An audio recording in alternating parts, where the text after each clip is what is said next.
President Trump's trip to the G20 summit has been overshadowed by violent protests, this one happening in Hamburg, Germany. There's been at least one arrest and dozens of police officers hurt, but that didn't deter the president from putting North Korea on notice. And all of this just a day before a major meeting. Our D.C. Bureau Chief Ross Palumbo has the developments now from the White House.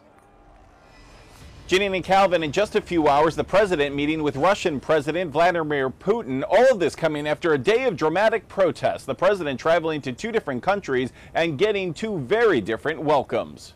Protests stretching into the night after thousands greeted the president during the day.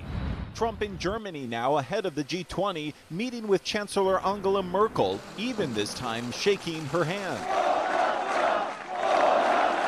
It's in sharp contrast to the warmer welcome given in Poland as the president gave back mixed messages about Russia, at times stern. We urge Russia to cease its destabilizing activities in Ukraine and elsewhere. And at times still questioning whether Russia meddled in the U.S. election. I think it could very well have been Russia, but I think it could well have been other countries. The president going so far as to once again ridicule the U.S. intelligence community over Iraq. Guess what? That led to one big mess. Nobody really knows. Nobody really knows for sure. Anyone who has seen the classified information, as I have, knows that the president is not telling the truth. 17 U.S. intelligence agencies have concluded that Russia did interfere. Russia did it. There is no rational person who's looked at evidence and concluded otherwise. The president will speak with Russian President Vladimir Putin tomorrow with Secretary of State Rex Tillerson. It's difficult to say exactly what Russia's intentions are in this relationship, and I think that's the most important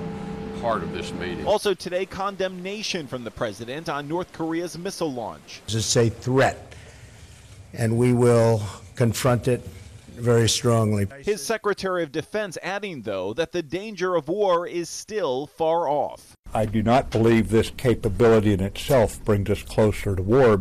Again, in just a few hours, the president meeting with Vladimir Putin. That'll take place at 9:45 in the morning, our time. It'll be a very small meeting. The president will only have the Secretary of State, Rex Tillerson, with him. Vladimir Putin will have his foreign minister, Sergei Lavrov. That meeting expected to take less than an hour.